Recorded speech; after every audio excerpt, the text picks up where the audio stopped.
Hi friends, అందరూ బాగున్నారని అనుకుంటున్నాను. Welcome back to the channel ఇట్లు మిసిరికాకుళం పిల్ల and it's me Kusma. Welcome to this new video.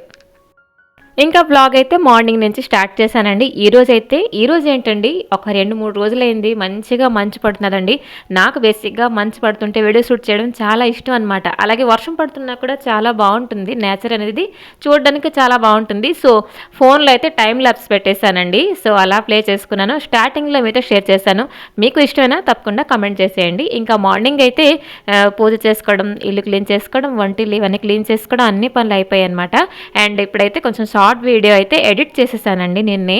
ఈరోజు అయితే స్కెడ్యూల్ పెట్టేసుకుంటాను అనమాట. రోజును మార్నింగ్ అయితే స్కెడ్యూల్ పెట్టేస్తానండి. రోజు ఒక రెసిపీ అయితే షేర్ చేస్తానండి.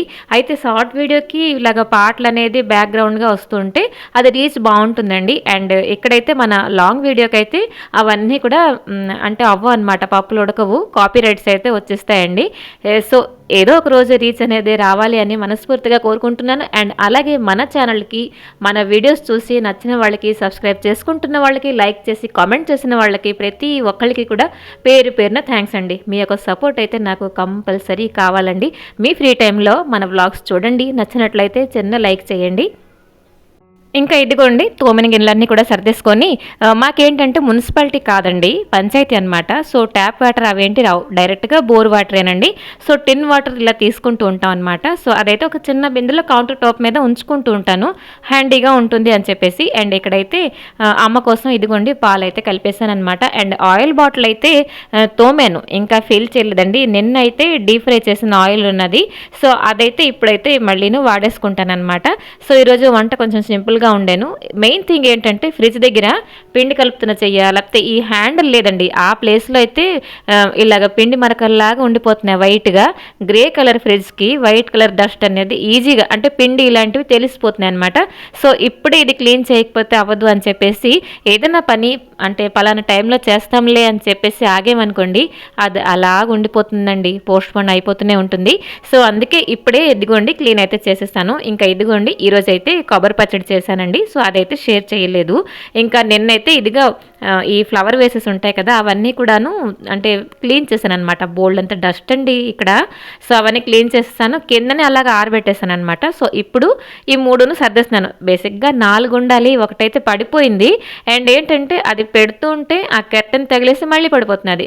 సో అదనమాట. అండ్ ఈరోజు అయితే కొంచెం మైదాను, గుగిని బఠానీలు అయితే నానబెట్టమన్నారండి. ఏంటి అని అంటే మధ్యాహ్నం చాట్ చేసుకుంటారంట మా ఆయన వాళ్ళు.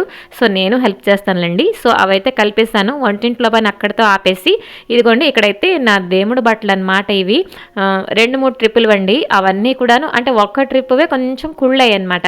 సో ఉతికేటప్పుడు అన్నీ కలిపేసి ఉతికేసానండి. సో చాలామంది మన ఛానల్లో అంటే పూజ వీడియోస్లోని దేవుడికి వేసిన వస్త్రాలన్నీ బాగున్నాయి, ఒకసారి షేర్ చేయండి అని చెప్పేసి కామెంట్ పెట్టారండి. నాకైతే చాలా హ్యాపీ. అమ్మ నాకు ఎలాగ అలంకరణ అంటే ఇష్టమో నాలాగే ఎంతోమంది ఉండి ఉంటారు అని చెప్పేసి. బేసిక్గా హౌస్ వైఫ్కి ఏంటి అని అంటే పూజలు, అలంకరణ ఇవన్నీ 90% వాళ్ళకి నచ్చుతాయండి. అంటే ఒక్కొక్కరికి ఒక్కొక్క రుచి ఉంటుంది, ఒక్కొక్కరికి దాని మీద ఇంట్రెస్ట్ ఉంటుంది. కొందరికి ఏంటంటే మొక్కల మీద ఇంట్రెస్ట్ ఉంటుంది, కొంతమందికి బట్టల మీద. నాకు అంటే బేసిక్గా ఏంటి అని అంటే దేవుడి వస్త్రాలు, దేవుడికి అలంకరణ చేయడం అంటే నాకు చాలా ఇష్టం అనమాట. అయితే ఈ బట్టలు చాలా చిన్నవే కాబట్టి కుట్టిన వాళ్ళకి కూడా ఓపిక మెచ్చుకోవాలండి. నాకైతే ఒక ఆవిడ కుట్టిస్తూ ఉంటారనమాట ఈ బట్టలని. నేను చెప్పిన డిజైన్, నాకు ఇంకా నేను ఫ్రీ టైంలో కుడతాను, మీరు నాకు డిజైన్ పంపండి అని చెప్పేసి అంటారు. నేను బేసిక్గా మన టీటీడీ క్యాలెండర్ కానీ, లేకపోతే టీవీలో వస్తాయి కదా స్వామివారి వీడియోస్ అన్నీ, అవన్నీ కూడా చూసుకొని నేను ఇంకొంచెం డిజైన్ చేసుకుంటాను, ఇలా ఉంటే బాగుంటుంది అని చెప్పేసి చేసుకుంటాను అనమాట. కొన్ని అయితే రెడీమేడ్ కొన్నవి చిరిగిపోయాయండి ఆల్మోస్ట్. ఇంకా మనం అంటే గుడ్డ తీసి కుట్టినవి అయితే శుభ్రంగా ఉన్నాయన్నమాట. సో మ్యాచింగ్ చేస్తుంటాను. పూజా మందిరంలో ఉన్న దేవుడు బొమ్మలన్నింటికి ఒకే కలర్ ఉండాలి, ఒకేలాంటి డిజైన్ ఉండాలి అని చెప్పేసి నేనైతే అనుకుంటూ ఉంటానన్నమాట. సో అదే చేస్తూ ఉంటాను.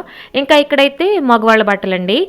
ఏంటంటే ఐరన్ చేసేసి నేను టేబుల్ మీద పెట్టేస్తాను అనుకోండి, కింద నుంచి ఒక షర్ట్ తీసారనుకోండి పైనుంచి పడిపోతాయి. నాకు అప్పుడు అంత చిరాకు వస్తుందండి, చెప్తే నమ్మరు. అందుకే ఇప్పుడే కూర్చొని అన్నీ సర్దేశాను అనమాట. ఒకటి పైన ఉంచేసి మిగతావన్నీ దాచేస్తానండి. ఇలాగేనండి. ఇవన్నీ పనులు చేసుకునేటప్పటికి చాలా టైం పడుతుందండి. అసలు టైం తెలీదంటే నమ్మండి. ఎంత వేరం అరగంట, గంట అయిపోతుందా అని చెప్పేసి అనిపిస్తుంది. మరి హౌస్ వైఫ్ అంటే ఏం చేస్తున్నారు ఇంట్లోని? ఇవే కదా పనులు అని చెప్పేసి చెప్పిన వాళ్ళు అంటూనే ఉంటారు. వాళ్ళకేం అసలు తేడావే తెలీదండి. కానీ ఒక పనిలో దిగామంటే ఇప్పుడు బేసిక్‌గా చూడండి ఎగ్జాంపుల్‌కి ఒక షర్ట్ ఐరన్ చేసినా, ఒక డ్రెస్ ఐరన్ చేసినా కనీసం 5-10 మినిట్స్ తగులుతుందండి.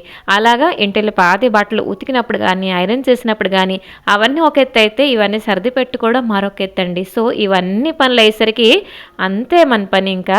సో ఇదిగోండి ఇంకాను పాలకాలు కర్రీ చేసుకుంటున్నానండి. సో అదైతే షేర్ చేసుకుంటున్నాను. పాలకైతే చాలా తక్కువ ఉండే మరి కొంచెం ఉంటే బాగుండు అనిపించింది. సో పాలక్ని కొంచెం బాయిల్ చేసేసి చల్లారాక మిక్సీ పట్టేస్తానండి. ఇప్పుడైతే ఆలు చిన్న చిన్న ముక్కలు కట్ చేసుకున్నాను. కొంచెం గ్రీన్ పీస్ కూడా వేసానండి. ఇదైతే ఫస్ట్ ఏంటంటే డ్రైగా ఉంచేద్దాం అనుకున్నాను. బట్ ఏంటి అంటే రోటీలోకి కొంచెం గ్రేవీగా ఉంటేనే కదా బాగుంటుంది. సో కొంచెం సాల్ట్ వేసేసి ఇదిగోండి కొంచెం మగ్గినట్లుగా చేస్తానన్నమాట. కొంచెం దగ్గరుండి కలుపుకోవాలండి, లేకపోతే కొంచెం అంటిస్తూ ఉంటుందన్నమాట. సో ఆలూని ఒక ప్లేట్లో అయితే తీసేసానండి. ఇప్పుడైతే కొంచెం వెల్లుల్లిపాయలు కొంచెం దంచేసి కచ్చాపచ్చాగా అవైతే కొంచెం ఫ్రై చేసుకున్నాను. ఇంకా ఉల్లిపాయలు అయితే చిన్న చిన్న ముక్కలు కట్ చేసుకుని అవి కూడా కొంచెం ట్రాన్స్పరెంట్గా అయిపోతే సరిపోద్దులేండి. ఇప్పుడైతే పేస్ట్ చేసిన పాలక్ కూడా వేసుకున్నాను. ఈ పాలక్ కూడా అంటే దీనికి పచ్చివాసన ఏంటి లేదండి, కొంచెం దగ్గర పడిపోతే సరిపోద్ది. కొంచెం పసుపు, జీరా పౌడర్ ఇంకా రెడ్ చిల్లీ పౌడర్ అయితే వేసాను. ఈ కర్రీ అయితే సూపర్ టేస్టీగా వచ్చిందండి, అంటే నమ్మండి. ఇంకా ఏంటి అని అంటే సగం ఫ్రై చేసిన సాలో ఫ్రై చేసిన ఆలు ఇంకా గ్రీన్ పీస్ కూడా ఇప్పుడే వేసేసుకున్నాను అనమాట. ఇంకా లాస్ట్లో కొంచెం గరం మసాలా వేసుకుంటానులేండి. అయితే ఇందులో కూడా కొంచెం వాటర్ ఏదైతే మనకి పాలకు ఉడికిస్తాం కదా ఆ వాటర్ కొంచెం ఉంటుంది కదా అది కొంచెం వేసుకుంటే సరిపోద్దులేండి. ఆ తర్వాత సాల్ట్ కూడా చూసుకొని వేసుకోవాలి. పాలకు కొంచెం సాల్టీగా ఉంటుంది మనకి. సో ఇదిగోండి సాల్ట్ కూడా వేసేసుకున్నాను. అంటే ఇది కొంచెం మనకి స్పైసీ ఎక్కువ ఉండాలి అంటే కొంచెం మనకి చిల్లీ పౌడర్ మీరు కొంచెం ఎక్కువ వేసుకుంటే సరిపోద్దులేండి. సో ఇదిగోండి కొంచెం వాటర్ అయితే వేసుకున్నాను అనమాట. అంతేనండి, మంచిగా ఒక 5 మినిట్స్ కుక్ అయిపోతే సరిపోద్ది. ఇంకేంటి ఎక్కువ మసాలాలు కూడా మనం ఇందులో వేసుకోలేదు. అండ్ కర్రీ విషయానికి వస్తే చాలా టేస్టీగా వచ్చింది. ఫస్ట్ ఏంటంటే మనం కొంచెం ఫ్రై చేసాం కదా అది ఇంకొంచెం మనకి టేస్ట్ అనేది పెంచుతుందనమాట. దీనికి కాంబినేషన్గా ఇదిగోండి లచ్చా పరోటా చాలా బాగుంటుంది. ఈ వీడియో అయితే ఈ రోజు చేసింది కాదు, ఒకసారి చేశాను. బట్ నేను ఆ రోజు పరోటా చేశాను చెప్పడానికి వెళ్తే. అయితే గోధుమ పిండితోటి లచ్చా పరోటా చిన్న చిన్న టిప్స్ తోటి ఎలా చేశానో మీతో షేర్ చేసుకుంటున్నాను. ఏంటంటే ఎంత మనం గోధుమ పిండి తీసుకుంటాం అంత తీసుకొని నేనైతే కొంచెం సాల్ట్ వేసుకుంటానండి. ఇదైతే చాయిస్ అనమాట. కొంతమంది ఎందుకంటే పిండి కలిపేటప్పుడు సాల్ట్ వేయరు, నేనైతే కంపల్సరీ వేస్తానండి. అండ్ కొంచెం కొంచెం వాటర్ పోసుకుంటూ పిండి చపాతీ పిండి కంటే కొంచెం టైట్గా కలిపానండి, చూస్తున్నారు కదా. అండ్ ఇదంతా ఎలాగంటే పిండి కలపడానికే కనీసం 5-10 నిమిషాలు ఇంకొంచెం ఎక్కువైనా పడుతుందండి చెప్పడానికి వెళ్తే టైము. ఇంకా పిండంతా శుభ్రంగా కలిపేసి మంచిగా కొంచెం ఆయిల్ అయితే వేసుకున్నానండి. కొంచెం బటర్ కానీ లేకపోతే నెయ్యి వేసుకున్నా కూడా మనకి లచ్చా పరోటా అనేది బాగుంటుందన్నమాట. ఇదైతే కొంచెం టైం టేకింగ్. బ్రేక్ఫాస్ట్లో చేశారంటే కొంచెం ఎర్లీగానే స్టార్ట్ చేసుకోవాలన్నమాట. అండ్ పిండంతా చూస్తున్నారు కదా, ఈ విధంగా చేతితోటి ఇలా కలిపితేనే కొంచెం సాఫ్ట్గా వస్తాయండి రొట్టెలు అనేవి. సో ఇదిగోండి ఒక 15-20 మినిట్స్ అయితే రెస్ట్ ఇచ్చేసానమాట. ఇంకా చిన్న చిన్న బాల్స్ అయితే తీసుకొని లైక్ మనకి చపాతీ ఉండలు ఎలా చేస్తామో అంతే. సో అంతే సైజులో అయితే తీసుకున్నాను అనమాట. ఇదైతే బయట కొంటే ఎలాంటి రుచో అంతకంటే మించిపోయిందంటే చెప్తే నమ్మండి. మెయిన్ టిప్ ఏంటనంటే మీరు పిండి కలిపేసి చపాతీ, రోటీ లేకపోతే పరోటా చేసేటప్పుడు ఎంత రెస్ట్ ఇస్తే మనకి అంత సాఫ్ట్గా వస్తుందన్నమాట మనకి రొట్టె అనేది. సో ఇదిగోండి ఫస్ట్ అయితే నార్మల్గా రొట్టెలాగే ఒత్తేసుకుంటానమాట. కొంతమంది అయితే ఆయిల్ వేసుకుంటూ ఒత్తుతారండి, బట్ నాకు అలవాట్లేదు, కొంచెం పిండి వేసుకుంటూనే ఒత్తుకుంటానమాట. అండ్ ఇప్పుడు ఇంకో మెయిన్ ప్రొసీజర్ అండి, కొంచెం నెయ్యి రొట్టెంతా కూడా అప్లై చేసుకుంటానమాట. అండ్ మన చాకుతోటి అలా కట్ చేసుకుంటూ వెళ్ళాలి. అంటే ఎడ్జెస్ మొత్తం కట్ చేసి వద్దండి, మధ్యలోనే అంటే అటాచ్ అయ్యి ఉన్నలాగే చూసుకోవాలన్నమాట. అండ్ చిన్న చిన్నలాగా అలా గంటులంతా అంటే రొట్టె అంతా కూడా అలా గంటలు పెట్టాలన్నమాట మనం. ఇంకా ఈ లోపలైతే స్టవ్ పైన తవా పెట్టేశానండి. అదేంటంటే మంచిగా వేడెక్కి ఉంటుంది. నేను బేసిక్గా ఈ చపాతీలు ఐరన్ తవా మీద చేస్తున్నాను. చాలా బాగా వచ్చాయన్నమాట. అండ్ ఇప్పుడు చూడండి, రొట్టెంతా చుట్టేసి మళ్ళీ రౌండ్ లాగా చుట్టాలన్నమాట. ఈ విధంగా మీకు చూపిస్తున్నాను కదా, అది చుట్టేసి మళ్ళీ దానికి నార్మల్గా ఒత్తేయాలి. ఒత్తుతున్నప్పుడే మనకి పొరలు పొరల్లాగా విడిపోతుందిలేండి. మెల్లిగా కొంచెం ఒత్తుకొని ఇక నెక్స్ట్ మనం కాల్చేయడమే. చూస్తున్నారు కదా, అంటే నేను ఇటువైపు యాంగిల్ అటువైపు యాంగిల్ తిప్పుతున్నాను కెమెరా, ఎలాగ షూట్ చేస్తే మీకు క్లియర్గా కనబడుతుంది అని చెప్పేసి. ఇంతకు ముందర మీరు ఎప్పుడైనా ఈ లక్ష పరోటా ఇంట్లో చేశారా? చేసుంటే తప్పకుండా కామెంట్ చేయండి. నేను ఇది చేసేసి ఒక 2-3 సార్లు చేశానండి. చేసిన ప్రతిసారి కూడా మంచిగా వచ్చిందనమాట. సో ఇదిగోండి, తవా పైన ఇప్పుడు చక్కగా మనం 2 వైపులా అలా కాల్చుకుంటూ వెళ్ళాలన్నమాట. అండ్ నెయ్యితో కాలుస్తే కూడా బాగుంటుంది, బట్ నేను ఎప్పుడూ కూడా నూనెతోటే కాలుస్తానండి. నూనెతో కాలుస్తే చల్లారిన తర్వాత కూడా నాకు సాఫ్ట్గా ఉంటున్నది. ఇంకోటి ఏంటంటే అలవాటు కూడా నూనెతో కాల్చుకోవడం. అండ్ ఇదైతే చూస్తున్నారు కదా, చూస్తేనే మీకు ఆ సైడ్ అంతా పొరలు పొరలు విడిపోతుందన్నమాట.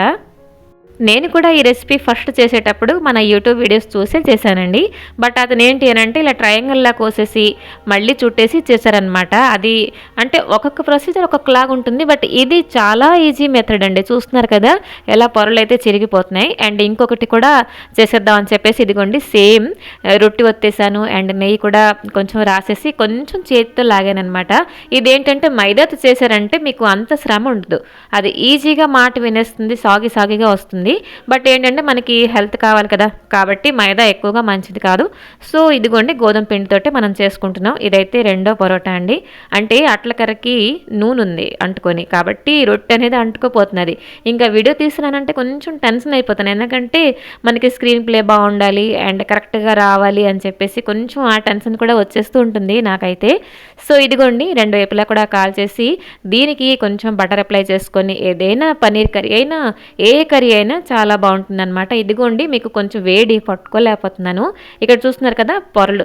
నేను చాలా హ్యాపీ, పొరల్లాగా వచ్చేస్తే ఇది మీతో కంపల్సరీ షేర్ చేసుకుంటాను ఎలాగైనా అని చెప్పేసి.